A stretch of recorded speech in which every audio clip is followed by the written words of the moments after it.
Dice, pasando otra vez Jesús en una barca a la otra orilla, se reunió alrededor de él una gran multitud, y él estaba junto al mar. Y vino uno de los principales de la sinagoga, llamado Jairo, y luego que le vio, se postró a sus pies, y le rogaba mucho, diciendo, mi hija está agonizando, ven y pon las manos sobre ella, para que sea salva y vivirá. Fue pues con él, y le seguía una gran multitud, y le apretaban. Pero una mujer que desde hacía 12 años padecía de flujo de sangre, y había sufrido mucho de muchos médicos, y gastado todo lo que tenía, y nada había aprovechado, antes le iba peor, cuando oyó hablar de Jesús, vino por detrás entre la multitud, y tocó su manto, porque decía, si tocare tan solamente su manto, seré salva. Y enseguida la fuente de su sangre se secó, y sintió en el cuerpo que estaba sana de aquel azote. Luego Jesús, conociendo en sí mismo el poder que había salido de él, volviéndose a la multitud, dijo, ¿quién ha tocado mis vestidos? Y sus discípulos le dijeron, ¿ves que la multitud te aprieta y dices, ¿quién me ha tocado? Pero él miraba alrededor para ver quién había hecho esto. Entonces la mujer, temiendo y temblando, sabiendo lo que en ella había sido hecho, vino y se postró delante de él y le dijo toda la verdad. Y él dijo, hija, tu fe te ha hecho salva. Ve en paz y queda sana de tu azote. Mientras él aún hablaba, vinieron de casa del principal de la sinagoga diciendo, tu hija ha muerto, ¿para qué molestas más al maestro? Pero Jesús, luego que oyó lo que se decía, dijo al principal de la sinagoga, no temas, cree solamente. Y no permitió que le siguiese nadie, sino Pedro, Jacobo y Juan, hermano de Jacobo. Y vino a casa del principal de la sinagoga y vio el alboroto y los que lloraban y lamentaban mucho. Y entrando les dijo, ¿por qué alborotáis y lloráis? La niña no está muerta, sino duerme. Y se burlaban de él. Mas él, echando fuera a todos, tomó al padre y a la madre de la niña y a los que estaban con él, y entró donde estaba la niña. Y tomando la mano de la niña le dijo, Talita cumi, que traducido es, niña, a ti te digo, levántate. Y luego la niña se levantó y andaba, pues tenía 12 años, y se espantaron grandemente. Pero él les mandó mucho que nadie lo supiese, y dijo que se le diese de comer. Oramos un momento. Te damos gracias, Señor, por tu palabra. Gracias por esos hechos maravillosos que hablan de tu ministerio y de lo que nos quieres enseñar hoy. Abre nuestros oídos, Señor. Abre nuestros oídos para recibir tu palabra, en el nombre de Jesús. Seguro que habéis oído muchas veces predicar sobre este pasaje. Y no voy a repetir las mismas cosas que seguro que habéis oído, sino que quiero que lo veamos desde otra perspectiva. Porque veo aquí tres cosas en común que tienen, dos cosas en los dos episodios que en una técnica narrativa propia de Marcos, que es lo que llaman el bocadillo narrativo, que empieza una narración, mete otra en medio y luego termina con la inicial. Esto es algo que hace, creo que 6 veces Marcos en su Evangelio. Pero lo hace porque son dos cosas que están relacionadas y porque ocurrieron simultáneamente. Pero además, para darle una perspectiva distinta, quiero que nos fijemos en el tema aquí de la molestia. Cómo tenían miedo de molestar a Jesús, y algunos no tenían miedo, pero molestaban a Jesús. Quiero que veamos cómo la multitud estaba molestando a Jesús, porque le apretaba mucho. La palabra aquí dice apretaba, es que lo aplastaban. A mí eso me molesta, no sé. Vosotros cómo lleváis lo del espacio vital. El espacio vital o ¿cómo se? No, eso tiene otro nombre. Bueno, mi zona personal, la zona donde nadie puede... A mí me molesta mucho cuando la gente te habla y te pone la cara así, hablándote. No. Hay gente que le pasa, que no entiende esa convención social de respetar los espacios. Estaban molestando en ese sentido, pero vemos que Jesús no se molesta por eso. Luego, esta mujer, cuando queda sanada, dice que temió y tembló. Temió y tembló. Porque Jesús dijo, ¿quién me ha tocado? Ella tenía miedo de que en un sentido ella había molestado a Jesús. Y luego tenemos el caso de Jairo, cuando después de sanar a esta mujer, viene la gente de su casa, sus criados seguramente, su familia, y le dicen, ¿qué le dicen? No molestes más al maestro. Así que nos vamos a fijar, para darle otra perspectiva a esta historia que conocéis bien, nos vamos a fijar en ese punto diferente. Y en primer lugar vemos esto, vemos la multitud, que es un contraste con lo que veíamos en semanas anteriores. Que acordaos que él había pasado la tormenta para ir al otro lado del mar. Y en el otro lado del mar, ¿qué encontró? Allí no había multitudes. Allí había un endemoniado y había gente que estaba más interesada en los jamones que en los milagros. Y no querían a Jesús porque habían perdido no sé cuántos cerdos. Al hacer Jesús un milagro, una liberación. Y lo echaron de allí. Entonces él regresa a la orilla original, la orilla, digamos, judía de esa región, y otra vez está con las multitudes. Y no sé vosotros, pero a mí a veces me da la sensación de que Jesús no prefería las multitudes. ¿No os parece eso a veces cuando leéis los evangelios? Porque él sí tenía que estar con las multitudes, y estaba con las multitudes, enseñaba a las multitudes, se preocupaba por las multitudes, daba de comer a las multitudes, milagrosamente. Pero él siempre, cuando estaba con las multitudes, luego necesitaba estar a solas con el Padre, estar a solas con los discípulos. Le daba mucho valor a eso, estar a solas. Eso va por personalidades también. Hay algunos de nosotros que nos gusta estar con mucha gente. Yo soy de los que le gusta estar con poquita gente. Pero entiendo que no todo el mundo tiene que ser como yo. A quien le guste las multitudes y que le guste ir a un concierto de U2 con 40.000 personas ahí. Y yo prefiero un tablao en el Sacromonte con 30 personas. Hay otros que les gustan ir al Teatro de Rives, ahí en Miami. Y otros que vienen en las multitudes y otros que vienen aquí a... Bueno. ¿Qué es eso, tablado? Un tablao. Los tablados de Sacromonte son como cuevas, una sala un poco más grande que esta, pero cavada en el monte, y allí hacen un espectáculo flamenco, pero con poquita gente, máximo 30 o 40 personas. Tablado porque tú encima de una tabla. Claro, el taconeo es sobre la tabla. Ah, sí. Sí. La verdad, la montaña que lo hay en los pueblos. Sí, hay tablado en muchos sitios. En muchos sitios. Ah, ok. Está diciéndote en Sacromonte específicamente porque son en las montañas, en las cuevas, pero... en cualquier ciudad de aquí. Sí. Sí. Pero yo digo que esos son... Muchas gracias. Algunas de esas preferencias son personales y no es una cosa ni buena ni mala. Pero lo importante es que Jesús siempre quería estar a solas con los suyos, a solas con su Padre. Y podríamos pensar que la multitud le molestaban. Bueno, físicamente le estaban molestando, porque le estaban apretando mucho. Le apretaban tanto que cuando esta mujer lo tocó, él dijo, ¿quién me ha tocado? ¿Y sus discípulos cómo reaccionaron? Por favor, ¿quién te ha tocado? Aquí todo el mundo te ha tocado. Todo el mundo te está apretando. ¿Cómo dices quién te ha tocado? Y en ese sentido, a mí me enseña esto. Cómo aún en medio de la multitud, a veces nos sentimos anónimos. Y podemos pensar, Dios, ¿cómo puede prestar atención a miles de millones? pues a mí no me va a hacer ni caso.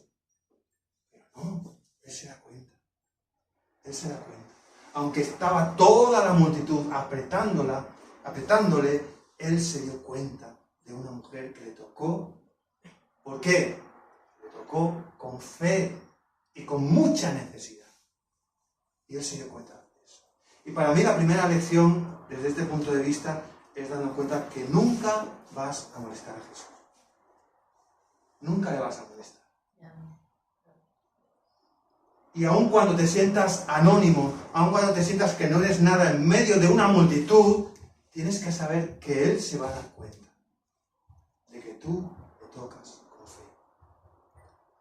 Estarás en un espectáculo entre miles de personas que dicen en voz alta oraciones mucho más perfectas que la tuya, que cantan mucho mejor que tú.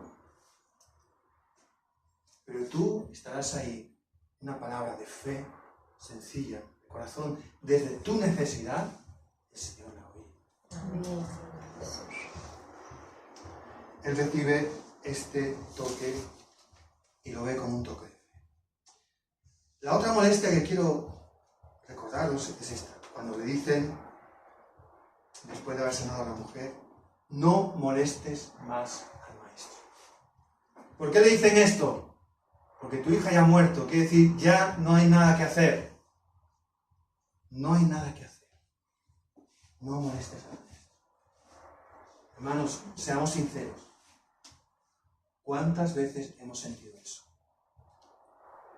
Delante de Dios hemos dicho, bueno, ya no hay nada que hacer. Ya no oro. Ya no voy a orar más. Porque parece que molesto.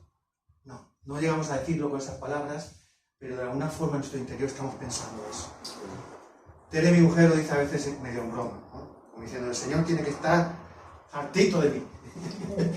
¿Cuánto le pido esto? ¿Cuánto? Digo, no, el Señor no se cansa, tranquila. Nunca puedes decir eso, no molestes al maestro. Este hombre era el principal de la sinagoga. Y en Marcos, este evangelio, curiosamente, se narran muchos milagros y creo que este es el único, quizá me equivoco, pero creo que este es el único en el que se dice el nombre de la persona. Era una persona importante, este Jairo. Es un nombre que viene del hebreo Yair, que significa él dará luz, él alumbrará. Y curiosamente, su nombre estaba diciendo eso, que Dios va a dar luz, cuando la luz de su casa, que era su niñita, estaba muriendo. Este era un principal de la sinagoga. No confundir con un rabino. El principal de la sinagoga no era un rabino.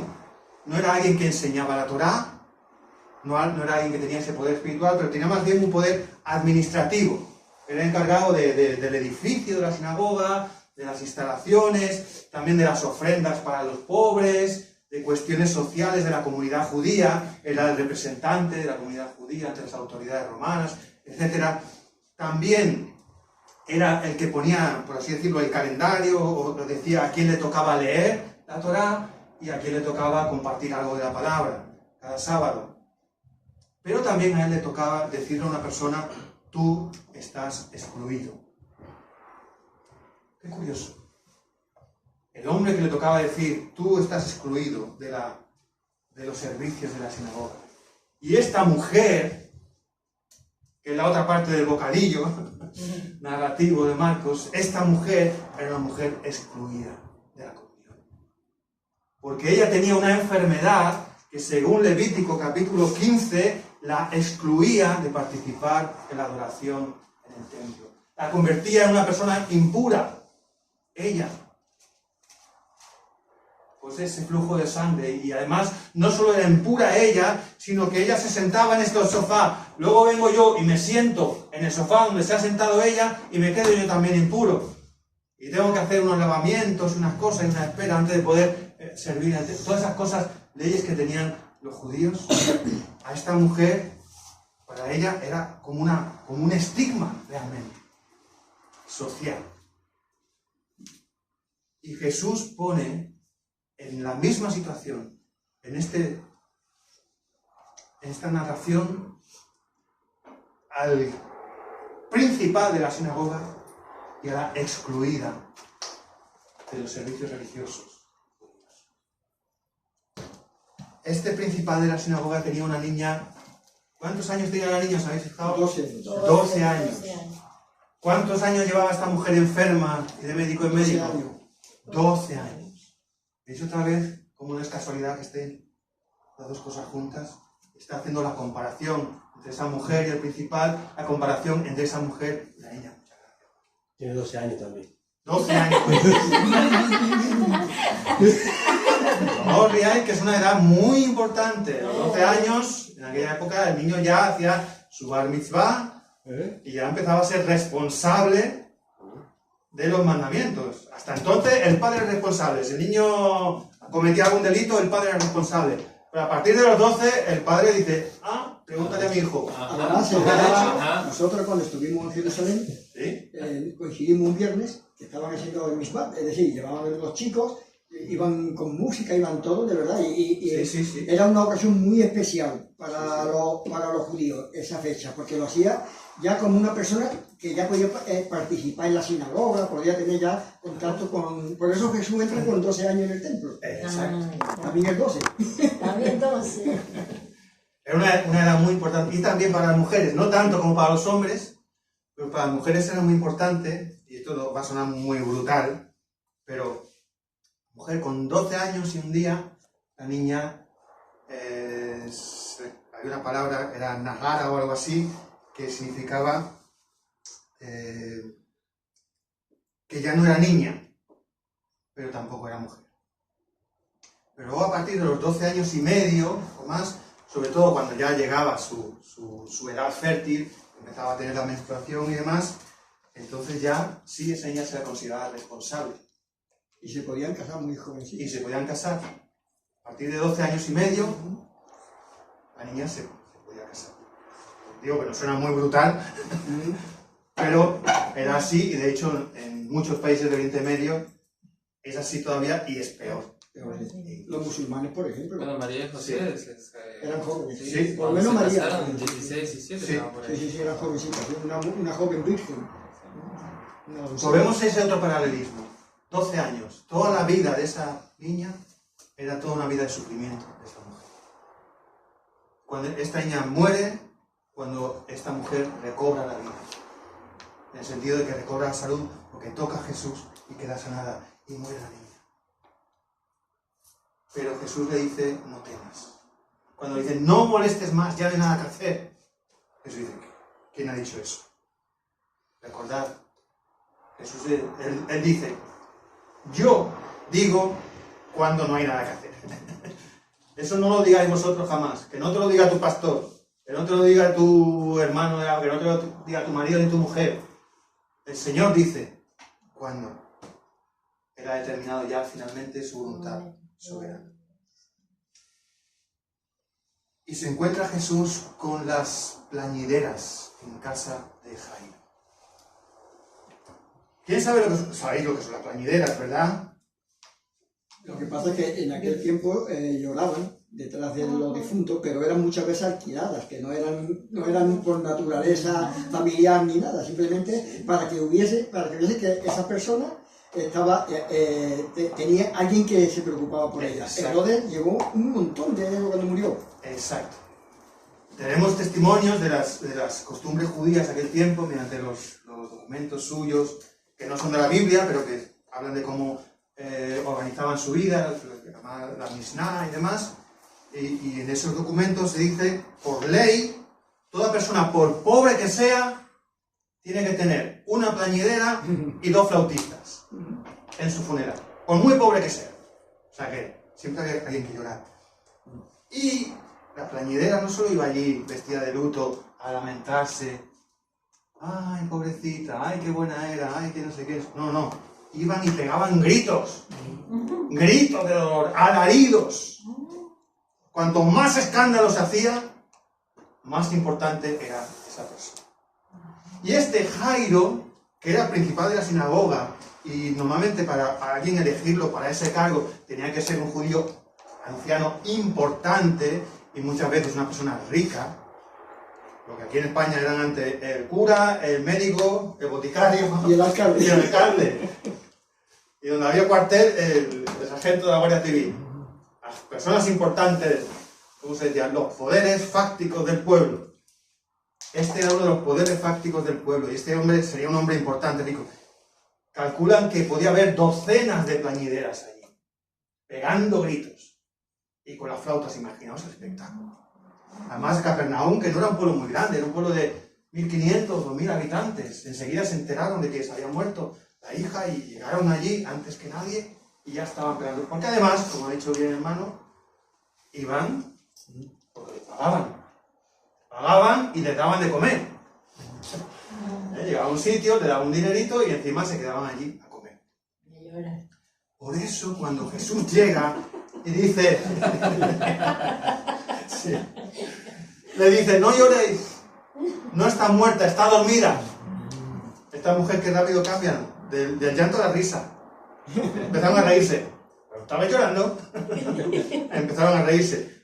¿Por qué? Ahora viene este a decirnos aquí que como si nosotros somos los profesionales de esto. Le van a quitar el sueldo. Y nos van a quitar el sueldo, además.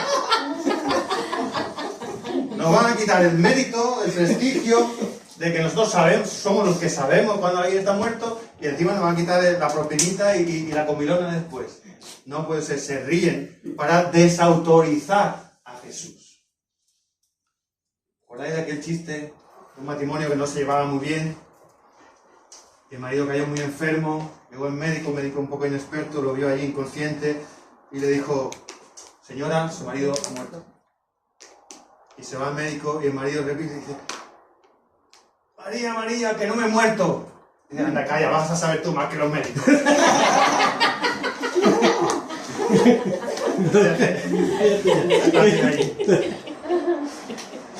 Pues estas mujeres hacen lo mismo con Jesús.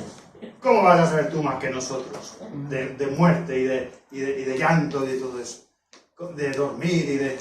Nosotras sabemos qué es. Pero Jesús se lo demuestra. Y le dice unas palabras muy bonitas. Talita cumi. Es arameo. Esa es la lengua que hablaban ellos en el día a día, que hablaba Jesús. Y luego Marcos lo traduce para los lectores griegos, que significa, niña, a ti te digo, levántate. Bueno, es una traducción formal, se llama traducción de equivalencia, pero literalmente significa corderita, arriba. Es la palabra cariñosa, talita significa corderita. Mi corderita es lo que decía una mamá a su niña, mi corderita, arriba. ¿Qué es lo que le dice cuando lo vas a levantar por la mañana? Paquinito, mi corderito, arriba. No, a ver, tiene que tirar de los pelos. Yo tengo dos, se te va a decir. Yo tengo dos, Yo no soy corderito. Yo no soy corderito, yo soy ya... Pero Jesús lo demuestra. Porque no soy de está dormida, sino que le dice las palabras que se le dicen a una niña dormida. Levántate, mi niña. Levántate, mi niña. Y son las palabras que Jesús nos dice, con su afecto, con su cariño, con su amor. Cuando todos los demás están diciendo, no molestes a Jesús. Él dice, ¿qué? No me molestes ni molestes. Anda. Él sabe tu condición. Él sabe mi condición. Él sabe cómo estás realmente. Y Él sabe lo que tiene que hacer en tu vida. Y te dice, anda, cariño, levántate. No hagas caso. Contundente eso, porque antes de eso dice que más él echando fuera a todos, los sacó a todos, o sea, impresionante. Y solamente dejó a los padres y se fue a donde está la niña. Fue entre ellos porque más, bueno, seguramente lo va a decir, pero es tremendo, o sea, contundente decir, no, se van todas, o sea, los echó él mismo. Sí. A veces se tiene una imagen de Jesús que no, es Jesús, que Sí. Tenía autoridad. Tenía autoridad y él quería demostrar que eso no era una habitación de luto. Era una habitación donde no había niños durmiendo. Por tanto, todos los de luto, bueno. Pero también era para que no se corriera la voz que él era, que hacía milagros, ¿no? Sí, él les pide que no den a conocer ese milagro, ¿no? Ahí me estoy recordando ahora con el tema que estábamos hablando. ¿Se puede participar o...? Sí, estamos... Si tiene que ver, sí. Sí, no, es que, hombre, claro. No, es que, no sé si digo, a lo mejor yo no sé la costumbre, ¿no? No, es que estamos hablando sobre el tema de no molestar, ¿no? Sí. Sin embargo, hay una ilustración, una parábola que hace Jesús sobre la del juez y la viuda, ¿verdad? Que dice, es muy insistente, y ahí parece dar a entender que le está molestando, pero tampoco está diciendo eso, no le está diciendo que está molestando, sino que insista, porque por la misma insistencia el juez va a atender su petición para quitarla ya del medio, pero dando a entender no que le esté molestando, sino que es una opción de que aún así Dios va a estar escuchando. Sí, gracias. Sí, yo iba a mencionar después esa parábola, San Lucas 18, esa parábola y otra, que es la de un amigo que llega por la noche, que hombre, que viene un amigo suyo por la noche y viene de viaje y le llama a la puerta, dice, atiéndeme, ¿qué tal? Igual. Y nos dice, no, que estoy durmiendo. No, las leyes hospitalarias de Oriente Medio, de aquella época, no. A la hora que sea, tú te levantas y atiendes a tu amigo. Dice, pues mucho más vuestro Padre Celestial os dará el Espíritu Santo, si se lo pedís. En ese sentido, hay cosas que a nosotros nos parece que son molestar, pero tenemos que ver a Dios de otra manera. Y eso es algo que yo, no lo tenía apuntado, pero lo voy a decir. Muchas veces encuentro en los cristianos, entre nosotros, que encuentro a algunos que me dicen en algún momento, es que no quiero molestar. Yo ayer a ti. Algún hermano que yo me ofrezco para algo y yo le digo, yo sé que, por favor, sabes que cuando necesites algo, no, es que no quiero molestar. A las 3 de la mañana. Bueno, eso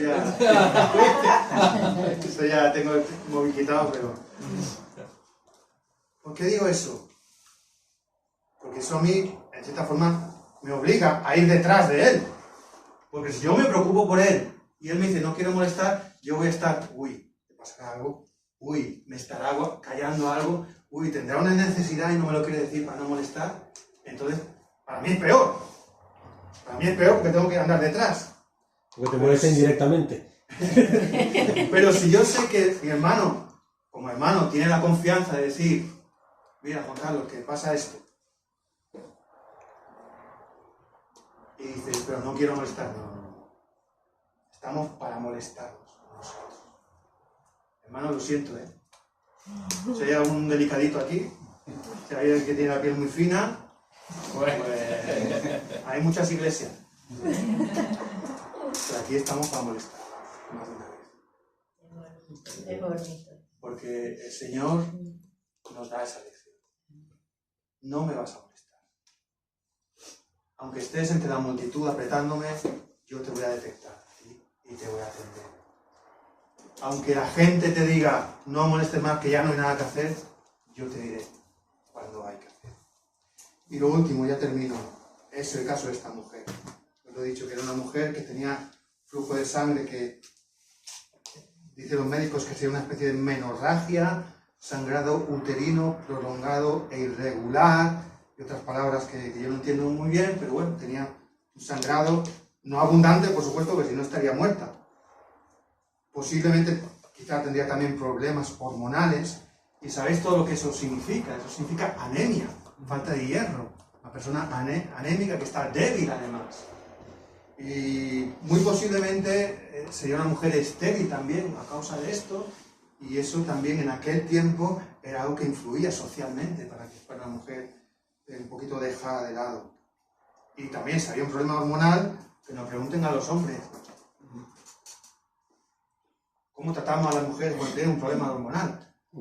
¿Qué podemos hacer? Pues lo que hace la avestruz, poner la cabeza en tierra y que pase la tormenta.